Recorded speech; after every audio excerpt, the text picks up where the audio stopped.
అందరికీ నమస్కారం. Hi, hello, నమస్తే. Welcome to BJS Bahujan media ప్రేక్షకులకు స్వాగతం.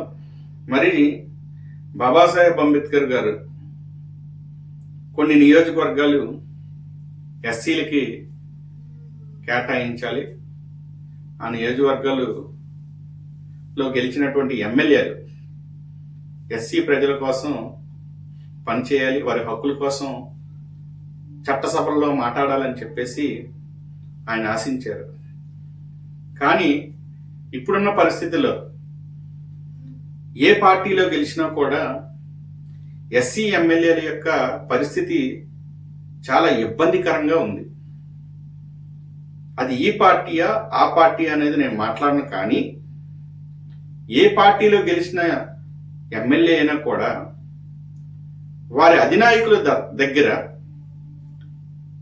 వారి నియోజకవర్గ అభివృద్ధి కోసం నిధులు తీసుకురావడానికి చాలా కష్టపడటమే కాకుండా నియోజకవర్గాల్లో పెత్తందారుల యొక్క పెత్తనం చాలా పెరిగిపోతుంది. ఎమ్మెల్యే అనే వ్యక్తి ప్రజలకి ఏదో అభివృద్ధి చేద్దాం అనే లోపు ఒకవైపు నుండి ఆటంకపరిచే శక్తులు కొన్ని విషయాల్లో అడ్డు తగిలే వ్యక్తులు కొంతమంది, అధినాయకుల దగ్గరికి ఈయన మంచి చేసినా కూడా చెడుగా చెప్పే వ్యక్తులు కొంతమంది. ఈ పరిస్థితులన్నిటికీ కూడా బాబాసాహెబ్ అంబేద్కర్ గారు చెప్పినటువంటి ఆలోచన మాత్రమే శరణ్యం. ఒక పార్టీ మ్యాండేట్ మీద గెలిచిన తర్వాత ఆ పార్టీ మ్యాండేట్ మీద గెలవడానికి ఒక డబ్బున్నటువంటి ఎంపీ కానీ లేదంటే ఆ పార్టీ యొక్క అధినాయకుడు ఇచ్చే డబ్బు ద్వారా గెలిచినటువంటి ఎమ్మెల్యేకి ఆ ముఖ్యమంత్రి హోదాలో ఉన్నటువంటి లేదా ఆ పార్టీ హోదాలో ఉన్నటువంటి అధినాయకుడు తప్ప ఎవరు ఏం చెప్పినా కూడా అదేమీ కూడా చెల్లదు. ఎందుకనంటే మిమ్మల్ని కేవలం ఉద్యోగస్తులుగా చూస్తున్నారు, ఉద్యోగస్తులుగా మాత్రమే వారు పరిగణిస్తున్నారు అనేది వాస్తవం.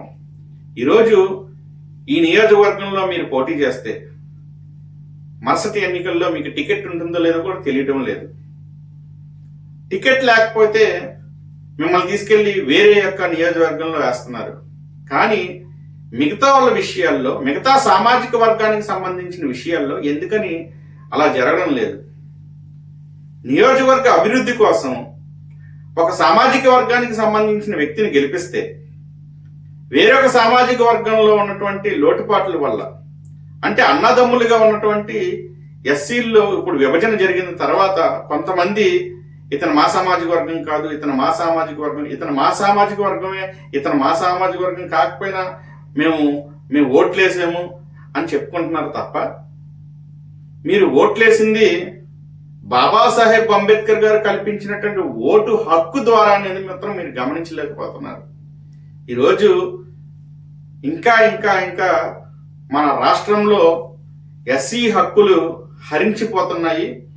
ఎస్సీ యువత మేల్కొని ఈ యొక్క పరిస్థితిపై మరి పోరాటం చేయకపోతే, ఈ యొక్క పరిస్థితిపై అవగాహన తెచ్చుకోలేకపోతే, ఈ పరిస్థితిని పసిగట్టి మీ ఓటు హక్కును సరిగ్గా వినియోగించుకోలేకపోతే మనం చాలా పెద్ద తప్పు చేసినట్టు.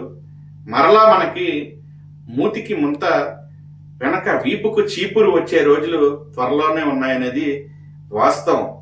మరి సామాజిక ఉద్యమకారులుగా మీరు ఎన్నో పోరాటాలు చేశారు, ఏం సాధించారని మీరు అడగచ్చు. మా దగ్గరికి వచ్చినటువంటి వ్యక్తులకి మా సాయ శక్తుల న్యాయం చేయడం కోసం మాత్రమే మేము పోరాటం చేస్తున్నాం.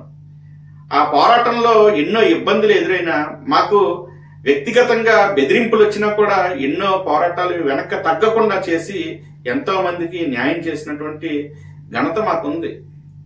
కానీ ఎన్ని చేసినా కూడా బాబాసాహెబ్ అంబేద్కర్ చెప్పినటువంటి political power is a master key అనే అంశాన్ని మనం పరిగణలోకి తీసుకోకుండా, లేదంటే ఆయన సరిగ్గా అధ్యయనం చేయకుండా, ఆయన విషయంలో సరిగ్గా అర్థం చేసుకోకుండా మనం ఏం సాధించలేము.